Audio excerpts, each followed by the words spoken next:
Demand చేస్తాయి, ఎక్కువ attention, ఎక్కువ స్ట్రెస్సు, తల్లిలో బాల్ పట్టిపోతుంది. అలా చాలా చాలా కష్టం సార్ డైరెక్షన్. విక్రమ్ ఫెయిల్యూర్ కూడా ఎక్కువ డైరెక్టర్ మీదకి వెళ్తుంది. అవును అవును అది అది అయ్యో, అది ఖుషి మూవీ ఇప్పుడు మీరు మంచి సూపర్ హిట్ అని చెప్తున్నారు. అది రిలీజ్ ఫస్ట్ కాపీ అందరూ ఉదయం థియేటర్లో చూస్తున్నాం. మీరు వచ్చారా? తమిళ్ చూస్తున్నాడు అందరూ. ఉదయం థియేటర్లో ఒక థియేటర్ ఉంది, దాంట్లో ప్రీమియర్ షో చూస్తున్నాం.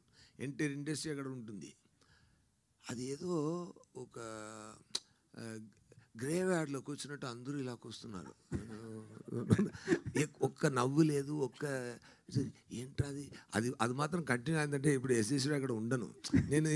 కొంచెం పిచ్చి నాకు, నేను ఐ వుడ్ కమిటెడ్ సూసైడ్. అది మాత్రం కంటిన్యూ అవుతుందంటే. బట్ నెక్స్ట్ డే ఆడియన్స్ థియేటర్కి వచ్చి కూర్చి అక్కడ ఎలా గ్రేవ్ యార్డ్లో ఉంటుందో అక్కడ ఒక ఐపీఎల్ గ్రౌండ్లా మారిపోయింది అక్కడ. అటు ఎన్నా క్లాప్స్ ఎన్నా. సో ఇదన్నీ తట్టుకోవడం చాలా కష్టం అండి. అది డైరెక్షన్ అంత టఫ్. టువర్డ్స్ ఎండ్ రిలీజ్కి ముందు మన మూవీ మంచిగా ఉందా లేదా అన్నది వి లూజ్ ద కాన్ఫిడెన్స్. అది పోతుంది. సో డైరెక్టర్ గారికి అందరూ డబ్బులు ఇస్తున్నారు కదా, అది డైరెక్షన్ స్టోరీ రాసినది కోసం కాదు, డైరెక్షన్ చేసినది కోసం కాదు, పనీలు చేసినందుకు అన్నీ కోఆర్డినేట్ చేసి పర్ఫార్మెన్స్ ఎక్స్ట్రాక్ట్ చేసినందుకు ఎడిటింగ్ చేసి అన్నీ రెడీ చేసినది కాదు.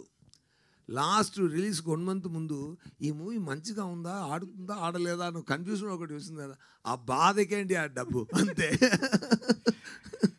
విక్రమ్ గారు ఇక్కడ సార్, అంటే మీరు సినిమాలు చేస్తూ ఉన్నారు, ఫ్యాన్స్